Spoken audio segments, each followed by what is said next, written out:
ବର୍ତ୍ତମାନ ସାରା ରାଜ୍ୟରେ କରୋନା ବ୍ୟାପିଥିବାରୁ ଦୀର୍ଘ 4-5 ମାସ ହେବ ପ୍ରତ୍ୟେକ ସ୍କୁଲ କଲେଜ ବନ୍ଦ ହୋଇ ରହିଅଛି, ଯାହାଫଳରେ ପିଲାମାନେ ପାଠ ପଢ଼ାରୁ ବଞ୍ଚିତ ହେଉଛନ୍ତି। ଏହାକୁ ଆଖି ଆଗରେ ରଖି ପିଲାମାନେ କିପରି ଶିକ୍ଷା ଗ୍ରହଣ କରିବେ, ସେଥିପାଇଁ ସରକାର ଏବେ ଅନଲାଇନ୍ ଶିକ୍ଷାର ବ୍ୟବସ୍ଥା କରାଇଛନ୍ତି। ଏହି ପରିପ୍ରେକ୍ଷୀରେ ମୁଁ ଦ୍ୱିତୀୟ ଶ୍ରେଣୀ ଗଣିତ ବିଷୟର 2 ଅଙ୍କ ବିଶିଷ୍ଟ ସଂଖ୍ୟାର ଯୋଗଫଳ ସମ୍ବନ୍ଧୀୟ ଏକ ଛୋଟ ଶିକ୍ଷଣୀୟ ଭିଡ଼ିଓଟିଏ ପ୍ରସ୍ତୁତ କରିଛି। ଏହାକୁ ଦେଖିଲା ପରେ ଯଦି ଆପଣମାନଙ୍କୁ ଭଲ ଲାଗେ ତେବେ ଲାଇକ୍ କରିବାକୁ ଭୁଲିବେ ନାହିଁ। ତେବେ ଚାଲନ୍ତୁ ସେହି ଶିକ୍ଷଣ ଭିଡ଼ିଓଟି ଆରମ୍ଭ କରିବା। ହାଏ ପିଲାମାନେ, କେମିତି ଅଛନ୍ତି? ଆଚ୍ଛା, ଖାଇକି ଆସିଛ? ଠିକ୍ ଅଛି। ଗତ ସପ୍ତାହରେ ଆମେ କ'ଣ ପାଠ ପଢ଼ିଥିଲେ? 1 ଅଙ୍କ ବିଶିଷ୍ଟ ସଂଖ୍ୟାର ଯୋଗଫଳ ପାଠ ପଢ଼ିଥିଲେ। ଆଜି ଆମେ 2 ଅଙ୍କ ବିଶିଷ୍ଟ ସଂଖ୍ୟାର ଯୋଗଫଳ ବିଷୟରେ ଜାଣିବା। ହେଲା, ତମେ ତ ସବୁ ସଂଖ୍ୟା ବିଷୟରେ ଜାଣିଛ। ତେବେ ମୁଁ କେତେ ଗୁଡ଼ିଏ ସଂଖ୍ୟା ଲେଖୁଛି, ତମେ ତାକୁ କହିବ। ଆଚ୍ଛା ପିଲେ, ଏଇଟା କେତେ ଲେଖିଲି? 3 ରେ 5 35। ଆଚ୍ଛା, ଏଇଟା କେତେ ଲେଖିଲି? 1 ରେ 2 12। ଆଚ୍ଛା, 1 ରେ 7, ଏଇଟା କେତେ? 1 ରେ 7 17। ଠିକ୍ ଅଛି, ତମେ ତ ପିଲା ସବୁ ସଂଖ୍ୟା ବିଷୟରେ ଜାଣିଛ, ବହୁତ ବଢ଼ିଆ ପିଲା। ତେବେ ଏ ସଂଖ୍ୟା ଭିତରୁ ଆମେ 2ଟି ସଂଖ୍ୟା ନେବା ମିଶେଇବା ପାଇଁ, ହେଲା। ଆଚ୍ଛା, ଆମେ ନେଲେ କେତେ ଲେଖିଲି? 3 ରେ 5 35। ଆଚ୍ଛା, ଆଉ ଗୋଟେ ନେଇଯିବା,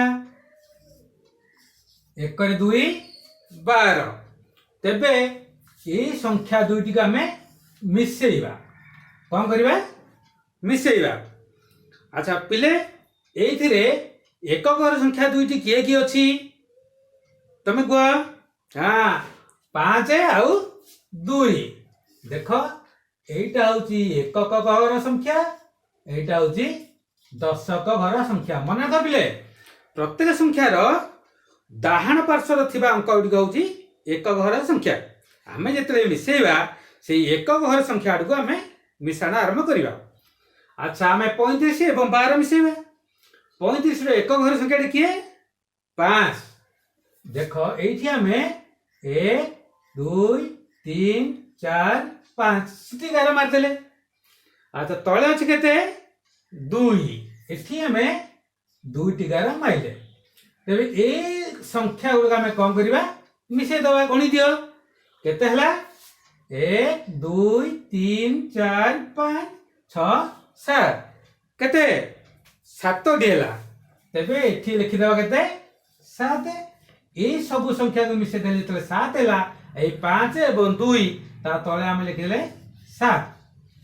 ସେହିପରି 3 ଏବଂ 1 ଆମେ ମିଶେଇବା। ତେବେ 3 କେତେ ଗାର ନେବା? 1 2 3।